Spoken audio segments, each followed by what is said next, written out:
हाजरा अपने बेड के as per बैठी थी और फ़ोन स्क्रीन को घूर रही थी। एक कलीग का ईमेल बार बार उसके दिमाग में घूम रहा था। तुम इस प्रोजेक्ट के लिए केपेबल नहीं हो। ये पहली दफ़ा नहीं था जब उसने ऐसी बात सुनी हो।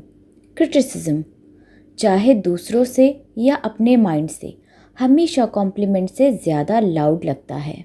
उसने अपनी आंखें बंद कर ली, लेकिन थॉट्स और हैवी हो गए। क्या पता वो सही कह रहे हैं या नहीं? क्या मैं अपनी लाइफ वेस्ट कर रही हूँ? क्या अल्लाह मुझसे नाराज़ है? ये साइकिल इतनी फास्ट घूम रही थी कि उसका सर चकराने लगा। ये सब सोचते ही उसे एक इस्लामिक लाइफ कोच का ख्याल आया जो उसे एक इस्लामिक व्हाट्सएप ग्रुप पे मिली थी। उसने उनके साथ एक सेशन बुक कर लिया।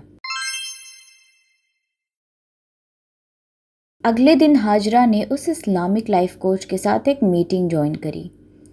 मीटिंग ज्वाइन करते ही उस इस्लामिक लाइफ कोच ने हाजरा से पूछा, सो हाजरा, क्या चीज़ तुम्हें इतना हैवी फील करवा रही है? हाजरा पहले तो हेजिटेट हुई, लेकिन इस्लामिक लाइफ कोच की कंपैशनेट टोन ने उसकी रुकावट तोड़ दी। उसने कहा, मुझे लगता है मैं लोगों के लफ्ज़ों में और अपने ही थॉट्स में डूब रही हूँ।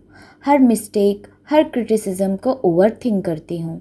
जो भी करती हूँ, एक आवाज़ बार बार कहती है कि मैं काफ़ी नहीं हूँ।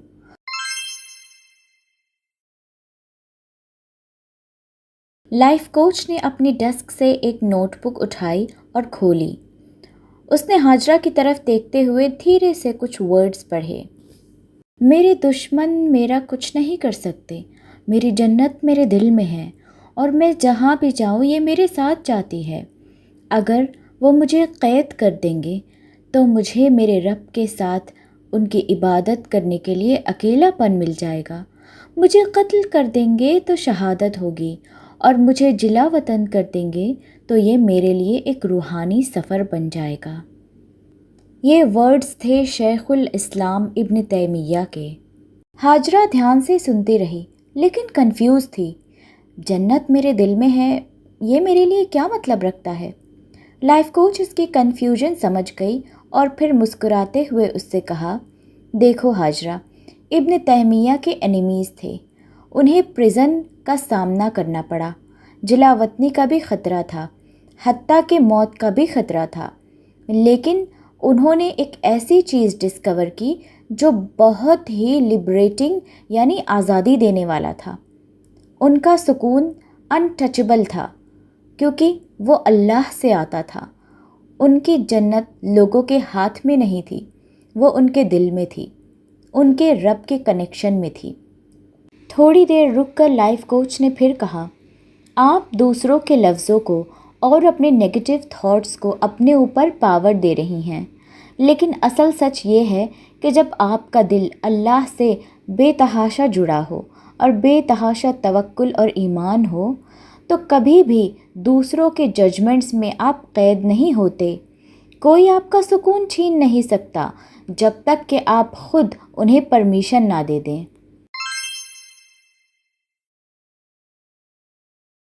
हाजरा चुप बैठी रही, लेकिन फिर उसकी आंखों में फिर से आंसू भर गए, पर इस दफ़ा वो आंसू अलग थे। ये आंसू मायूसी के नहीं बल्कि सुकून के थे।